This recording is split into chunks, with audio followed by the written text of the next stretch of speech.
जय गुरु जी, शुक्राना गुरु जी, अनंतम अनंतम शुक्राना मेरे गुरु महाराज।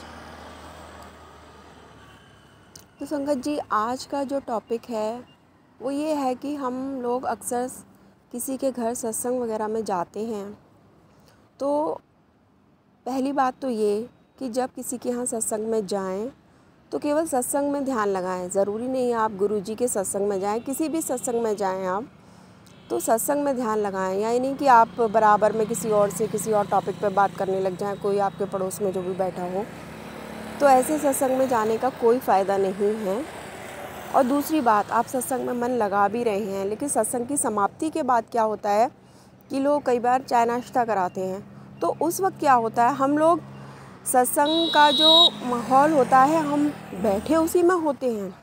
हमने ईश्वर को बुलाया होता है, सब कुछ किया हुआ होता है। सत्संग के टाइम पे उस जगह का ऑरा बहुत चेंज हुआ होता है, क्योंकि उस वक्त हमने ईश्वर को आमंत्रित किया होता है कि आप आइए और हमारे सत्संग को स्वीकार करिए। लेकिन हम क्या करते हैं, जब चाय नाश्ता वगैरह हो रहा होता है सत्संग की समाप्ति के बाद, तो वहाँ हम अपने वही घरेलू टॉपिक्स, इसकी उसकी बुराई, ये सारी चीज़ें डिस्कस करने लग जाते हैं।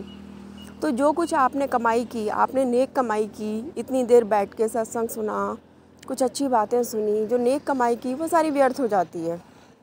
क्योंकि हम क्या करते हैं, हम जो वहाँ कोई भी अगर तस्वीर है या कोई मूर्ति है, हम जिसके आगे सत्संग कर रहे थे उसको हम मूर्ति समझ के कर रहे हैं, हम उसे साक्षात नहीं समझ रहे हैं।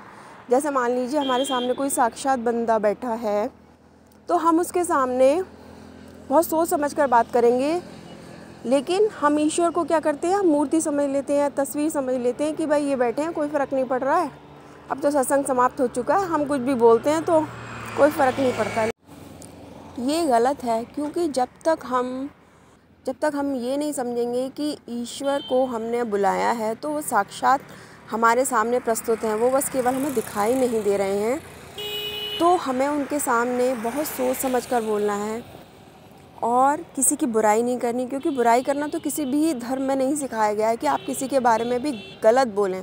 गलत बोलने से आप अपने माड़े कर्म बढ़ा रहे हैं और उस जो कि कहीं से भी अच्छा नहीं है।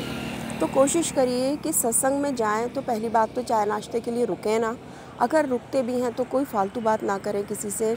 बेटर है कि सत्संग की समाप्ति के बाद तुरंत उसी ऑरा को लेते हुए, उसी सत्संग वाले ऑरा से लौटते हुए आप अपने घर को आ जाएं, ना किसी से कोई बात करें। क्योंकि सारी कमाई व्यर्थ हो जाती है जब आप किसी की ज़रा सी भी चुगली करते हैं। और ईश्वर भी देखते हैं कि भाई ये मेरे सामने अभी तो बड़े सत्संगी बन रहे थे और अब मेरे सामने बैठ के ही किसी की बुराई कर रहे हैं। तो जब तक आप ईश्वर को साक्षात नहीं समझेंगे, ईश्वर प्राप्ति तो बहुत मुश्किल है। बाकी अपनी अपनी समझ है, हो सकता है मेरी बातें किसी को बुरी भी लगे कि मैं बहुत बड़ा ज्ञान दे रही हूँ, बट फिर भी ये समझने वाली बात है। और गुरुजी भी यही सिखाते हैं कि किसी की बुराई करनी ही नहीं है, माड़े कर्म तो हमें कमाने ही नहीं है, क्योंकि ऑलरेडी हमारे इतने कर्म माड़े हैं कि जिनकी कोई गिनती ही नहीं है। तो संगत जी, आज का सत्संग इतना ही था। ओम नमः शिवाय, शिव जी सदा सहाय। ओम नमः शिवाय, गुरु जी सदा सहाय। सब पर अपनी कृपा बनाए रखिए मेरे गुरु महाराज, सबका कल्याण करिए। जय गुरु जी, शुक्राना गुरु जी, अनंतम अनंतम शुक्राना।